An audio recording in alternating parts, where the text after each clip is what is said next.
Okay, so hi everybody. I'm doing the week four discussion board. And so starting off with the first part, the first question, any of the information from the weekly readings. So basically I just, looked at the article that was based off of it says the inside the recruitment and hiring process, just because I liked how it broke it down into the steps of starting from how they posted, where they posted, down to, interview process and the recruitment, and, how they choose the people that they do. So I don't know why, but what really interested me is the talent assessment test, only because it wasn't until, I guess I would say June, yeah, like June, when I was right before I started my new job, when I was looking for jobs, and that was my first time ever seeing that, and I actually liked it. And I didn't know, honestly, that it was a real thing. I was actually surprised when I first saw it, because I wasn't used to that. I wasn't used to a company asking you to take like a quick test and asking you questions on a timed, you know, you know what I'm saying. But it says candidates may be asked to take a talent assessment test to see if their background matches the company's requirements.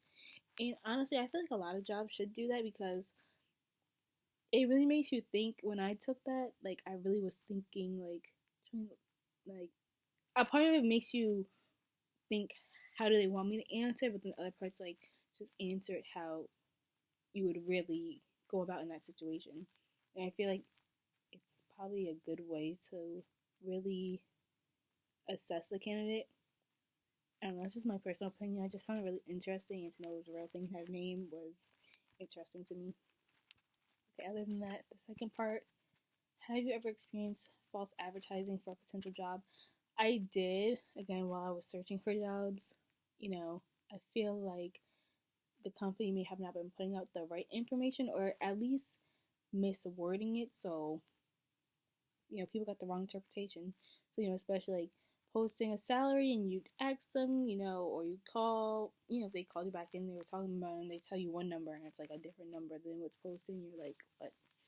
Or, there's job descriptions. I know it was for one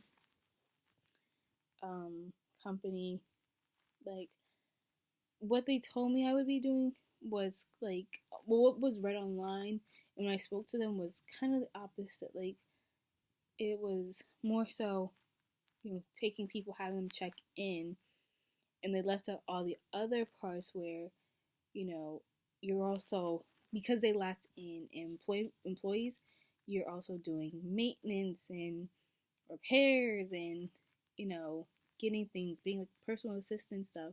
Where online, all I read is, you know, you're just checking people in. And then, when you get a call back, they're telling you, okay, also, just so you know, and I get it, because at some jobs, you have to do that stuff. But it was, it felt like you were more, at least to me, it felt like I was going to be more of the cleaning person, rather than, sitting at the desk, checking people in, checking people out, scheduling new appointments. So, yeah, that's my take on it. Basically, false advertising, I feel like companies, they need to definitely work on how they're going to describe what the job is and what you'll be doing, rather than just, trying to put in keywords that people want to see and want to hear for them to apply.